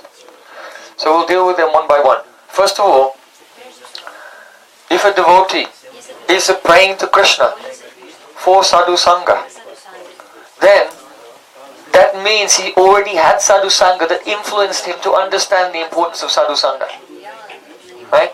Because what's the definition even of a Kanishta Adhikari? That they believe in the Lord and Archan, the path of Archan, worshipping the Lord, but they have faith in their guru as well, but they don't know how to associate with other devotees. So even the Kanishta Adhikari, he may have faith in Guru and Krishna, but it hasn't really got it yet. The penny hasn't dropped. It hasn't clicked with him that actually the most important thing in life is sadhu sangha, the association of advanced Rasik Vaishnavas. So when that devotee feels that the Vaishnavas are my life and soul, they are my worshipful entities, they are my only wealth, they themselves are the walking tirthas, they are walking holy places. Now, and he knows how to associate with devotees on different levels, Kanishta, Madhyama and Uttam. Now he's entered into Madhyama Adhikar. So if a person is really fervently praying for the association of devotees, it means he already had sadhu sangha that made the sanskar to go like this. This is the first thing. So then, the next one, in the, I believe it's Naradiya Purana, where he said, Bhaktistu Bhagavad Sangha, Bhaktistu Bhagavad Bhakta Sangena Parijayate, that bhakti only comes from the association of devotees. But Satsanga Labhipe Kumbhe Sukrita Purva Sanchitai. And that sadhu sangha, by which you get bhakti, only comes from previous lives sukriti. Now what it means is this: there are two types of sadhu sangha. Accidental sadhu sangha, accidental on your part, and then sadhu sangha which is intentional. In other words, you're associating in order for the specific intention to progress in your devotional life. Right? So adosa shraddha tatha sadhu sangha tapajana kriya. First it says in the beginning there's faith, and then there's sadhu sangha. This sadhu sangha is actually not the first, it's the second one. Because it's intentional on your behalf. You heard of a sadhu and you bought a ticket and you flew to the other side of the world to be with that sadhu. Right? You went out of your way to do it because you already had shraddha. But where did that shraddha come from? That was the other type of sadhu sangha. Right? So that sadhu sangha, that was on your part accidental. And it came by the sadhu who was yadrichaya, by his free will wandering here and there. And it was by chance by you, but it was by his free will. And then by that association, you got shraddha, the Vishya sanskar. And then after that you were searching out sadhu sangha. You see? So when it says satsanga labhyate punkti sukrita purva sanchitai, it's the second kind of sadhu sangha. If by the causeless mercy of a sadhu in your previous life, they gave you the sukriti, that means the sanskar, the impression that when, let's say in your next life, again by chance you meet a sadhu, but you actually take advantage of it. Right? Because you have the impressions, this sadhu sangha is wonderful, I want to progress in bhakti. So like this. So the second type of sadhu sangha, which is intentional, you get that by the sukriti, and that sukriti is what? Sadhu sangha, the first type of sadhu sangha in the previous life. Yeah? Then we come to the next one. Prabandha Brahmaten Kond Bhagavan Jeev Guru Krishna Prasadi Pai Bhakti Lata Bij. So here it says Brahmanda Brahmate, a living entity is wandering around. And Kon Bhagavan. Bhagavan means he's fortunate. What is that fortunate? Mangaludayena. It is the awakening of good fortune, which came from sadhu sangha. Because generally a devotee will not receive the Bhakti Lata Bij, in most cases, in their first sadhu sangha. In their first sadhu sangha, they'll sit at the back and they're squinting, looking what's going on. And they're wondering, how can I be a devotee and a Christian at the same time, or something like that. They have some issues going on inside their mind. But somehow they like it. So they come back the next day, and so on. Like this. So that he doesn't have the Bhakti Lata Bij. Then he's just looking and starting to feel a little bit comfortable with devotional service. So he associates again and again, and it builds up his sukriti. That's his Bhagavan. That's his sukriti. So when the sukriti starts to become mature, then he comes to that stage where he's deliberately associating with the sadhu, and he thinks, oh Maharaj, I want to take shelter of you. and he does Guru Padashah, he actually surrenders. So now he's surrendering and serving under the guidance of that sadhu. He starts to go through, takes initiation, he starts to go through bhajana kriya, his anarthas start to clear, and he gets nishta, steadiness, and then ruchi comes. And that ruchi, Shraddha, imbued with ruchi, is the Bhakti Lata Beach. That's actually the seed that will turn into the fruit of Krishna Prem. You see? So from Ado Shraddha all the way up to Nishta, this is actually not Bhakti Tattva, that is Sharanagati Tattva. That's gradual surrendering. Because the anarthas are the resistance to surrender. So as the anarthas are clearing, so the resistance to surrender is clearing. And then when he's surrendered, steadily surrendered, now that's the doorway to bhakti. And now the seed is planted. And that seed will grow. So it will be faith imbued with a particular kind of ruchi. It's a particular kind of ruchi. So Guru Krishna Prasadi Pai Bhakti Lata Bij means that it's by the mercy of the Guru that he gets that. Because really to receive that seed, you know, the Guru, in general sense, you'll see that he'll be instructing you for years, actually, and making an effort to, because the Bij is actually samskar. We're talking about the samskars that develop. So the Bij is a samskar that enables you to actually have taste in a particular sambandha with Krishna. Just like we were giving the course last week in Shravanal about drama. And so there are 15 components which make the subtext of the drama. So one of them is called there are the 5 Karyavastas and then the 5 Artha Prakritis.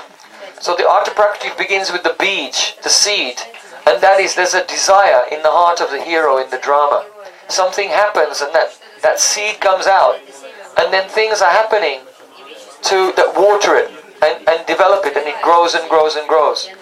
So that Bij is some samskar in him. So if the hero is a material hero, then it's a Bij. It's literally, Aparabdam palam papam kutam bijam phalam mukam. It's the Bij of a samskar of a worldly activity from a previous life, which in this life makes him say, I want to be whatever, the emperor of the world, or I want to marry the princess, or whatever it is. So the Bhakti Lata Bij is that also. It's a Vishesh Sanskar. And so when that living entity who's fortunate, who's developed a lot of sukriti, that means he's associating, he's serving and serving. Slowly, slowly, that Bij, that intense impressions come together, and then that means that he's hearing Katha and he's got taste in all Katha. He's got taste in all Katha, but he's got a special taste in the Katha related to a particular sambandha, and that will be Ruchi. You see? And that is the Bhakti Lata Bij. And he'll go on watering that, and it will eventually become Prem. So Prabandha Brahmatikon Bhagavan Guru Krishna Prasadi Pai. Guru is mentioned first, not Krishna. Guru is mentioned first because the Guru is the immediate cause of the mercy. But the Guru himself is what? Sadanugraho Bhavan. That mercy that Guru is giving is actually Krishna's mercy. But Krishna doesn't give it. The Guru gives it. But it's Krishna's mercy. Therefore it's Guru Krishna Prasadi Pai Bhakti Lata Bij. Like that. So in this way I think all 3 questions have been answered. Is it okay? Clear? Clear? No doubt? Huh? When you said that when we are praying to Krishna, you said the initial samskar sadhu sang only gave you, which made you now back to Krishna. So now in future what will it be? Will it be Krishna's will? Will it be Sukriti? Or will it be the free will of Guru or Sadhu? Future. Yes. Well, as I mentioned, Krishna reciprocates with those who have attained bhakti, because he only interacts with his own Swarup Shakti. So until the disciple becomes the ashraya of that Swarup Shakti, then his only possibility of mercy is through the devotees who are the shelter of that Swarup Shakti. Understand? And that's why Srila Bhaktivinoda Thakur said, Sadanga Sharanagati hoibe jaha Tahara Pratana Shuni Srinanda Kumar. It says that the son of Nanda Maharaj only hears the prayers of one who has taken full 6 angas of Sharanagati. So that's the doorway to bhakti. So once one has gone through that door and the Swarup Shakti is coming, now Krishna may hear your prayers. But before that, pray to the Vaishnava. Vaishnava will hear, and then he will speak to Krishna on your behalf. So the only way Krishna can hear our prayers is the mediator speaks to Krishna on our behalf, until we ourselves become the ashraya of Swarup Shakti. Yeah? Any other question? Yes? I was reflecting on this, what you said in the beginning, that about the Jiva Mukta. And I was thinking, when a pure devotee of the Lord looks at us, I was thinking, an Uttam Adhikari, I was imagining, or maybe reading, that he can see only jivas who are already engaged perfectly with body, mind and soul in the service of the Lord. So I was thinking, maybe such a person is already perceiving only perfected souls. And if Krishna has to follow his pure devotee and is controlled by him, wouldn't that mean that everyone who has taken shelter with a pure devotee of the Lord kind of is already to be considered on a certain platform, a Jiva Mukta himself, herself? Okay, so the question has the different components. Firstly, there are 3 levels of Bhagavata. The Prakrita Bhakta is not a Bhagavata really, but he's in the initial stage. Then you have the Madhyam Bhagavata and then the Uttam Bhagavata. So their visions are different. Now the Uttam Bhagavata sees that everyone's serving Krishna. That's his vision. So the Uttam Bhagavatas, generally, when they're in that consciousness, they don't preach. They don't preach. But their consciousness is adjusted so they see the world like a Madhyam Adhikari.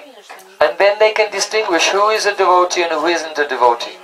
Because the Madhyam has a vision. He sees, here is God, here are the devotees, here are the innocent people, and here are the envious people. He can distinguish between them. So, generally, the work of spreading Krishna consciousness is done by the Madhyam Adhikaris, those in the intermediate stage, or by the Uttam Adhikaris who've adjusted their vision to be able to discriminate like a Madhyam Adhikari. Just like with the binoculars, if you focus the binoculars on something on the hill over there, and then you try to look at someone right here, then they're all blurry, like that. So the Uttam Adhikari is a bit like that, that he sees the very reality from a very high perspective, and he doesn't see that the people around him are suffering. He just sees joy everywhere. So then when his vision, you can adjust the binoculars that you can now look at something here. So the Uttam Adhikari's vision is adjusted so that he can now discriminate who's a devotee, who isn't a devotee, and so on. And he sees the suffering. And of course, when he sees the suffering of the people, his heart melts. So everywhere that person goes, his mercy is flowing. His mercy is flowing everywhere. But that means that he won't give mercy to someone because they have good qualities. We're thinking that the pure Vaishnava is walking around thinking, oh, this person is not very nice, I'm not going to give him any mercy. But this person is super nice, let me give the mercy to him. No. No. Pure Vaishnavas are not like that. They give mercy to everyone. But due to the level of conditioning of the person, they may or not be able to receive that. Or they receive, but the effect does not come as fast. It's just like if you get dry wood and throw it in the fire, it just goes up in flames.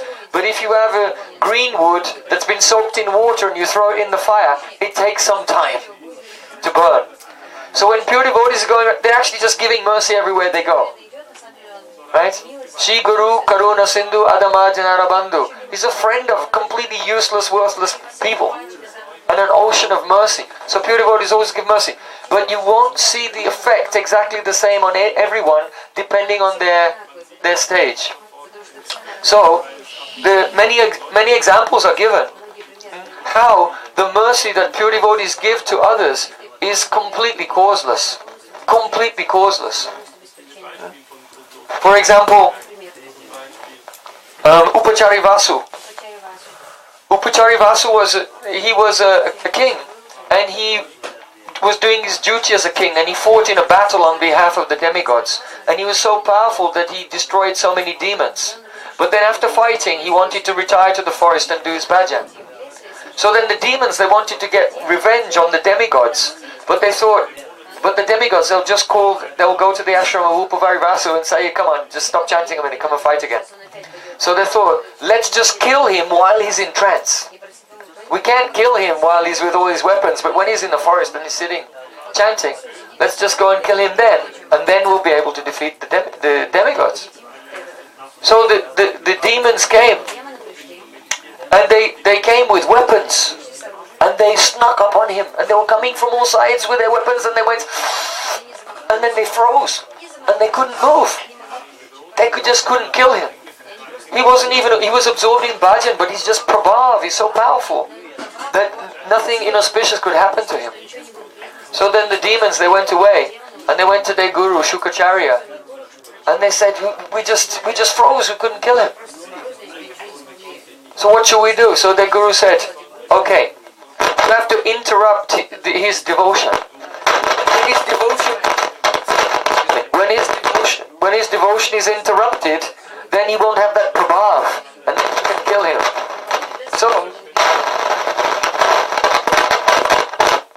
So you should go there.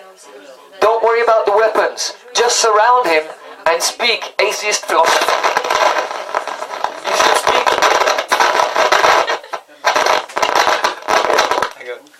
So you should just speak, all different philosophies, whatever, existentialism, phenomenology, and postmodernism, post-structuralism, whatever. All these philosophies which are going around. And they're all coming where? Where is it? It's gone now. It's all based on, they're all just some different flavors of nominalism. So all these atheistic, very contracted, the products of contracted consciousness. And you should blaspheme God. God is bogus, God doesn't exist. Like this. So they all surrounded him, and they all started to ninda. They're all shouting offences to God, and offences to devotees, and offences to bhakti. They're all like that. But Upachari Vasu just felt so sorry for them that suddenly the enmity in the art just dissipated. And then they decided not to kill him. And then they just felt inclined towards devotional service. So here's an example. Don't think the pure devotee is going around judging everyone and giving mercy to this one and not to that one. No. Because Upachari Vasu, even great offenders, he gave mercy to them. Another example is Nityananda Prabhu, because he's doing like an Acharya Leela. Madai tried to smash his head with the pot, and Nityananda Prabhu said, oh my brother, chant the holy names.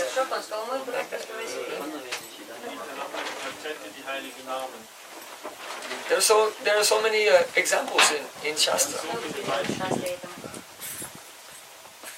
So that's just addressing the first part of your question,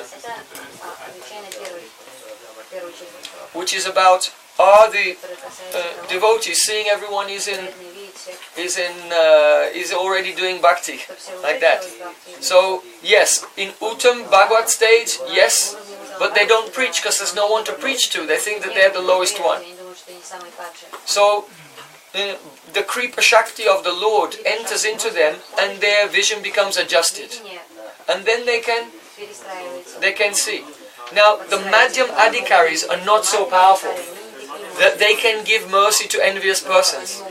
If an actual Madhyam Adhikari will try to give mercy to an envious person, they'll become more offensive.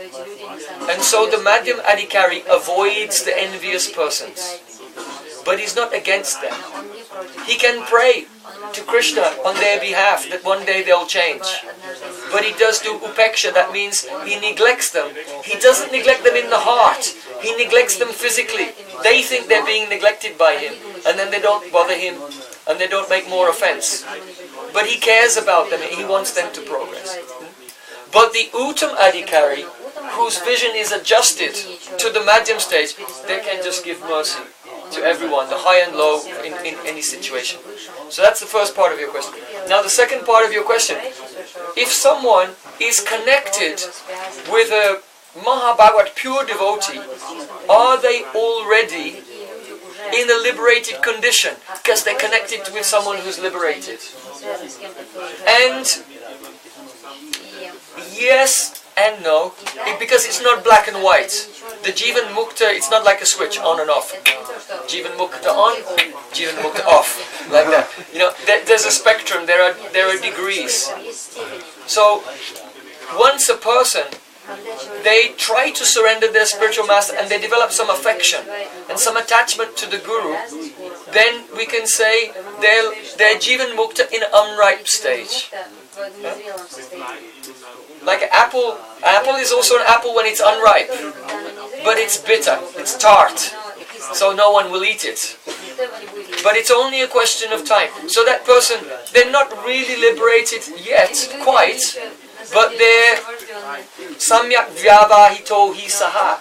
Their determination has been placed. Their determination has been placed in the right place. So it's only a matter of time. They will be Jivan Mukta. They will be liberated. So it was with that kind of vision that once Srila Prabhupada said, someone said, well, you know, out of all the devotees here, who's a pure devotee? Srila Prabhupada said, all my devotees are pure devotees. So of course they weren't. But what he was seeing is, all those who are serving him now, their determination is fixed. It's only a matter of time.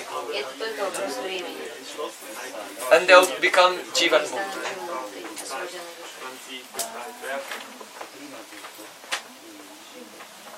Another example is given of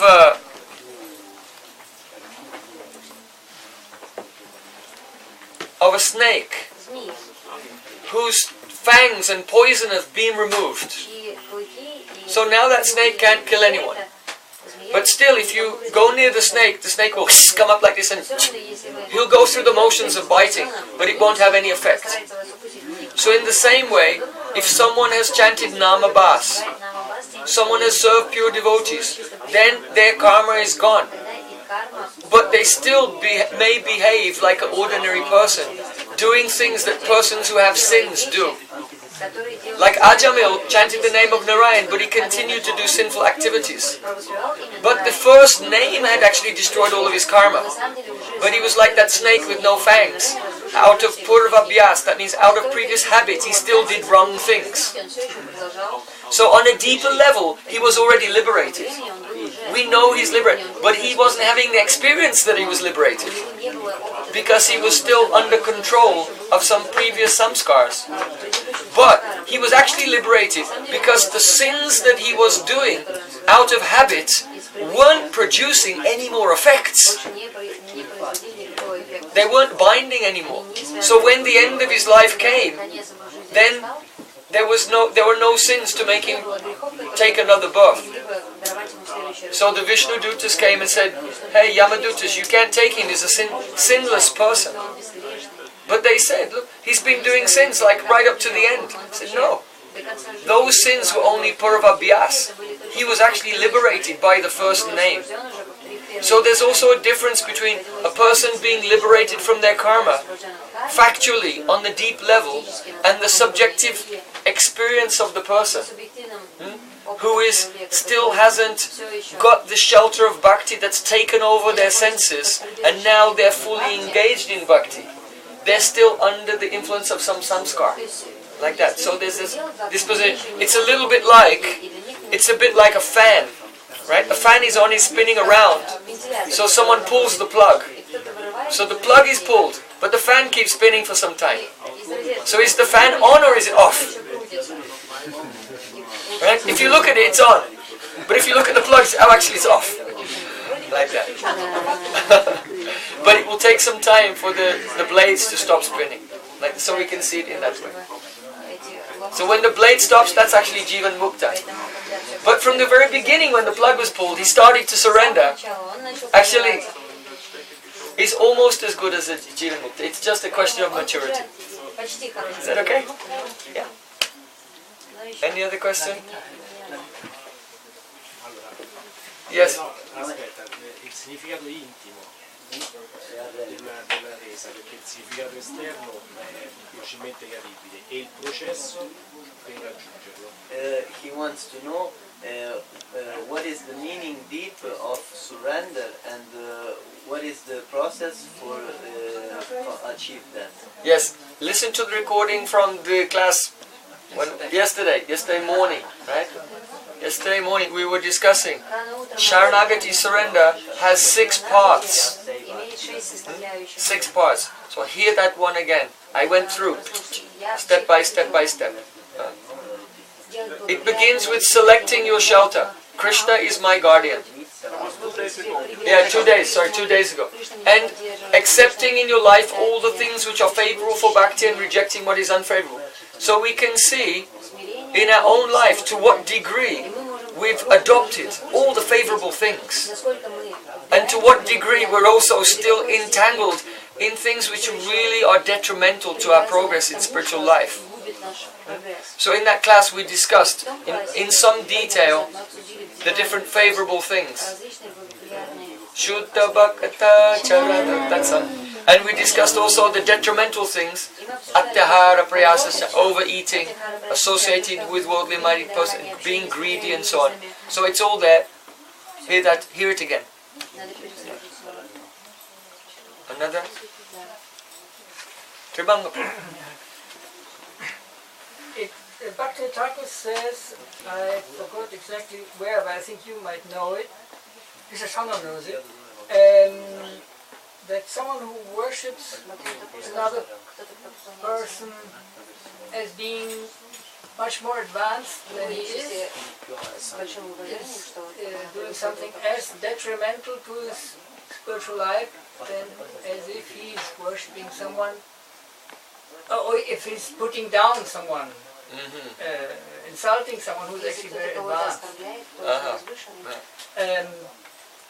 So in this regard, I would like you to maybe elaborate a little bit on this, and especially I'm curious to know if, like, for example, if you worship someone who is not on that level that you say that he is, and from this pratishta he falls down, is the one who worshipped him in an improper way also guilty of that? Well, you said that Krishna Chandra knows some verse which expresses that. So, if he knows, he can tell. I know. I don't know. He's saying he doesn't know either. No, there's only the name of the title of the book of Bhakti. Where he says that. Oh, Bhakti-Alok. There's a book called Bhakti-Alok. Yeah, And in Bhakti-Alok, there's an analysis. Actually, Bhakti-Alok does a very fine analysis of the verses of Upadeshamrita describing the 6 things which are favorable and 6 things which are unfavorable for bhakti. So what we have here, we have a situation where that, let's say someone is worshipping a Kanishta Adhikari and thinking that he's a Uttam, right? Now the Kanishta Adhikari has an artist. He's not free from offense. And by being worshipped, he himself will become puffed up. And he will actually teach the disciples to be offensive to others. That's the danger. That's the danger, right? And so to worship a Kanishta Adhikari and say he's a Uttam is also indirectly, not knowingly, but inadvertently, it is minimizing those who are actually Uttam Adhikaris. Right? And because of being misguided by an avaricious, greedy person who wants a pratishta and so on, then they'll be influenced to commit offenses to advanced devotees. It's very dangerous, and we see. I've seen this. I mean, it's going on. It has been going on. It is going on, and it will be going on also. because that's the nature of the material world. So that's dangerous. That's one point. Now, another point, let's say that a person doesn't have so much Sukriti or impressions, and they come into the association, and they have some guidance from a Kanishta Adhikari for some time, but they're sincere. Then, the service that they're doing, if it's being done with faith, they're trying, then Krishna will be very lenient with that person. Their faith is, they're trying to gradually make progress. So, if they're being told to commit offenses, and that person is sincere, they'll say, wait a minute, this is not good. And they'll lose their faith in that person and seek out a higher association. So, it's not black and white, there are some nuances in different situations. So you can have like a really demonic person playing the role of guru, maybe Kanishta Adhikari, maybe not even Kanishta Adhikari. And so many people someone's worshiping, and they're also envious. And they're just doing it, oh, here's the big shot, and if I'm next to the big shot, I can also become a big shot. So then they overlook all the anomalies in the behavior, they overlook all the anomalies in the philosophy and everything, because they're blinded by their motivations. Completely dangerous. Completely dangerous. But what if an innocent person comes into that association and starts to practice samangas of bhakti? If they're innocent, then they'll gradually understand something's wrong here, and then they'll go to a higher association, like that. Then another situation. Let's say that the guru is a Madhyam Bhagavata, right? So his disciples, they're Prakrita Bhakta, they're Kanishta, right? So the Prakrita Bhakta cannot discriminate. The Kanishta Adhikari cannot discriminate between Kanishta, Madhyam and Uttam. Right? Just can't do that. He hasn't developed the internal realization to be able to recognize another person who has internal realization. Because there's some signs, there's some things that you can understand. By the way that they speak, by the way that they behave, by the way that they chant. One who has internal experience can recognize another person with internal experience. But even the Madhyam Bhagavat may not be able to identify among others who he thinks are Madhyam Bhagavats who are actually Uttam Bhagavats. That power of recognition may not be there. And that's why the Uttam Adhikari can only be known by his own revelation. By his own mercy, someone can, when he reveals himself, then even the Madhyam Bhagavat can understand, really this is a Uttam Bhagavat. Now, in that position, where the Guru is a Madhyam Bhagavat, and the disciples, they don't know. Okay. So they worship him as Uttam Bhagavat. It's actually okay. It's actually okay.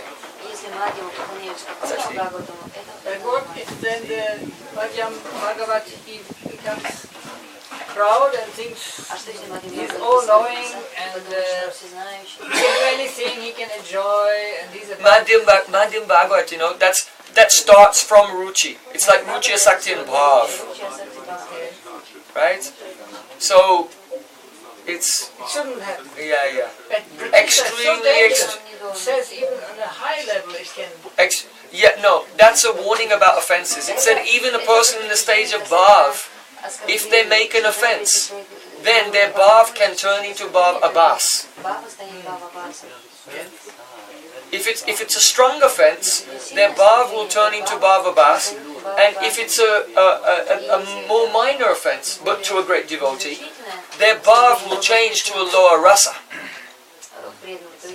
Let's say they had Bhav in Madhurya Rasa, and they make an offense to a great devotee. Not a strong offense, they'll lose their Bhav and it will be Bhav Abhas. But just something a little less severe, then their Bhav may turn into Dasiras, or even Shantaras. Can it be that they still preach Madhurya Bhav, but actually they have, because they are in this mood, let's say the disciples have this expectation that they don't feel it anymore. Absolutely. Yeah, for sure. And even today, there are some gurus I know, they're quite famous today. They themselves are actually in Sakya Rasa. But they often speak the glories of Madhurya Rasa, because that's our sampradaya is predominantly Madhurya Rasa. So though it's not their own It's not their thing, but they still glorify the gopis and everything. Of course, the Priyanama Sakhas glorify the gopis, but Gopi Bhav isn't their bhav. You see, like that. So that is it. I just want to come back to that point about the Madhyamadikari, the disciples of Madhyam Bhagavat, the disciples of a Madhyam Bhagavat, seeing that he's Uttam. One day, I was walking with my Gurudev, and I said,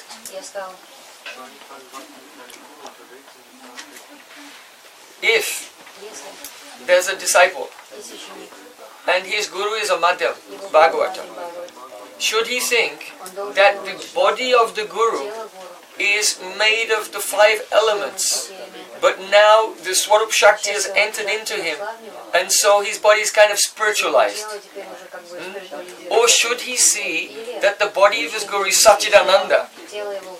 So Satchidananda, if someone's coming from the spiritual world, their body is Satchidananda, they come here, the body is Satchidananda. So how should he see? Gurudev said, the disciple should see his guru, that he is completely Satchidananda, even if he is a Madhyam Bhagavat. I'm repeating my Gurudev's exact words. He said, not only should he think that his body is Satchidananda, he should think that his shoes are Satchidananda, his cloth is Satchidananda, his toothbrush is Satchidananda, his bed is Satchidananda. So, and then that disciple will advance very, very rapidly. Even if it's not true. Yes. Because you see, the thing is, that Madhyam Bhagavat is so far ahead, right, that very soon one can go through the stages, Ruchi Asakti Bhav, quite. And also, in the stage of Asakti, then the Siddha Deha is coming. The realization of the Siddha Deha is coming. An identification with that. So that Siddha Deha is Satchidananda. That realization. And when Bhav comes, Bhav is also in Madhyam Bhagavat. When Bhav comes, then they are directly having the internal experience of serving Radha and Krishna. Is also Madhyam Bhagavat. So, even though that devotee himself, he may not be a Nitya Siddha, but his Bhav is Nitya Siddha. Because the Bhav is never something new. What is Bhav? Nitya Siddhasya Bhavasya Prakatyam Riddhi Sadyata. Like this. So there's some the nuances that should be reconciled and understood, that one just becomes so very extremely fanatical. Because it's a sliding scale, there's a spectrum of considerations that we have to take into consideration. So the Madhyam Bhagavat is very advanced, and the Bhav, first Bhava Bhas is coming, then actual Bhav is coming, and that Bhav is Nitya Siddha. So the disciple will be also inoculated against offense. Because how does he know that he's also not? Maybe he is Uttam Bhagavat. He doesn't know. He doesn't actually know. How can one recognize that someone is Madhyam Bhagavat? Gurudev said, by 2 things. One, Shastragya. Because the Madhyam Bhagavat is Uttam Adhikari. So the Madhyam Bhagavat, Kanishta Madhyam and Uttam Adhikari is one thing, and Madhyam Bhagavat and Uttam Bhagavat is another. So the Madhyam Bhagavat is minimum Uttam Adhikari. So Shastra Yukti Sunipun, they are expert in Shastra. So if a person can explain all the Shastra very meticulously and reconcile everything with expertise, Shastra Yukti Sunipun, then maybe a Madhyam Bhagavat or Uttam Adhikari. But maybe not. Because some persons, they just have a really big IQ and they can catch so many things. And it may give the impression that their understanding of Siddhanta, because the juniors also, they don't know the Siddhanta so well, so they can often not tell when they're told something which is not true as well. So that consider. So Gurudev said, the first symptom one can look for to have some idea, it's maybe a Madhyam Bhagavat, is the Shastragya. But that's not infallible. And then the second one is ruchi in Harinam. That's the second one. So if you see a very intense taste for Harinam, the chanting lakhs and lakhs of Harinam, no, sleeping, then, and for Kirtan as well, Japa and Kirtan both, then if you can see both of these things, then that's the best you can know, you can be. You can have a good trust. Oh, this is more than likely Madhyam Bhagavad. What about if someone is a Madhyam Adhikari and he's worshipped as an Uttam Adhikari, even as someone who has descended from the spiritual world? Not good. It's not good, huh? No. How? Yeah. No. Because he's very steady in bhakti but hasn't developed ruchi yet. Yes. So my Gurudev used to say all fall downs occur from Nishta. All fall downs occur from the stage of Nishta. What does that mean? Because they haven't developed ruchi, so there is a tendency that they might be allured by fame and money and things like that in the material world. And because those lower than Nishta, they're already fallen. So they can't fall down, because if they don't have Nishta, you're already fallen. Right? That's why he used to say, all fall downs occur from Nishta. Because Nishta is not fallen, because he's really steady in his activities. But once ruchi comes, it's unlikely. So what happens to these persons who worship someone who's a Madhyam Adhikari as an Nityasiddha? You know, my Gurudev, very qualified from the beginning of his life, manifesting all the symptoms of Mahabhagavata, literally. He would go somewhere and just look at someone, they would start to cry. When he went one time, I remember, I was with Gurudev going preaching in Fiji. So there was a guru there who had many disciples, and he didn't want them to associate with my Gurudev. So, but at the same time, he was careful, he didn't want them to make offense to him as well.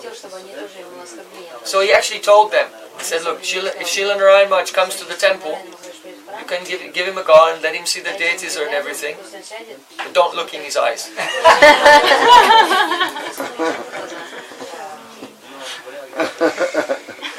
Because there's a kripa drishti. Just by their merciful glance, they can just look. And then it's all over. And you think, oh my God.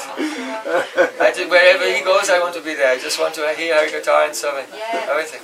So this can happen. So my Guru had all those symptoms like that. But he would always he would always speak like, I may be a Madhyam Bhagavat. He would speak like that. He would never tell, I have come from the spiritual world. But the disciples, seeing some symptoms, everything, they would honor like that. He himself would never tell. So if one who is really from there will not tell, then what kind of wicked person who is like a Konishta or in the state of Nishta who is going to tell, I am from the spiritual world? You know? So what kind of wickedness is this? Who is not saying that, but his disciples are saying that. And I see that problems are rising, so I want to hear about that. He's saying no. It's just, it's an unfolding. Oh, he's just humble, and actually he's Siddha Mahatma. It was never going to stop. That's not going to end. It's always happened, is happening, and always will happen. Yeah. Because some persons are unfortunate. They're unfortunate, but they will gradually become fortunate. If someone doesn't make offense, even if you make mistakes, you'll still progress.